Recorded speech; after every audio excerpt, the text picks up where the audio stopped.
साथीभाइहरू म चाहिँ जिम पनि आइपुग्यो र सबैले यहाँनिर वर्कआउट गर्नु सुरु गरिसकेछ।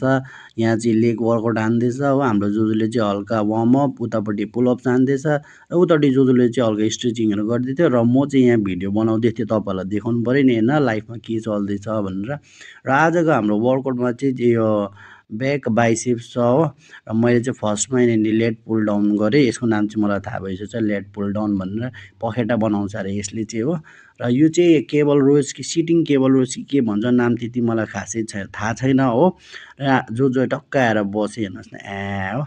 र जो र म चाहिँ यहाँनिर पालापिलो बसेर तान गर्दै थियो दुई भाइले।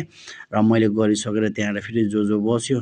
जोजोले बसेर फेरि ड्याम तान्नु थाल्यो। र पछाडिपट्टि जोजोले चाहिँ हामीलाई सिकाउँछ नि त हो के गलत हो के सही हो भनेर। पहिलादेखि जोजोले गर्नुभएको हो। गलत भयो भने भनिदिइहाल्छ दादाले हो।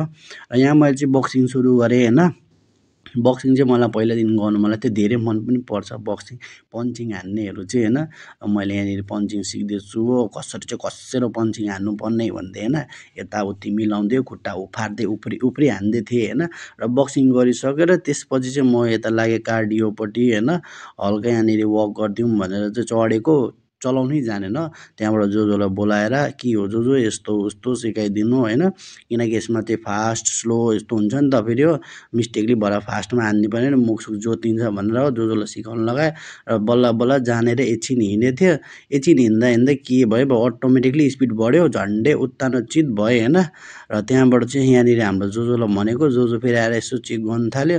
र दुईजनाले यहाँ गन्थन गर्दा टाइम पनि भयो हो। र त्यही कारणले आजको मैले भ्लग यहाँ अन्त गरेँ। फेरि भेटौँला तपाईँहरूसँग नेक्स्ट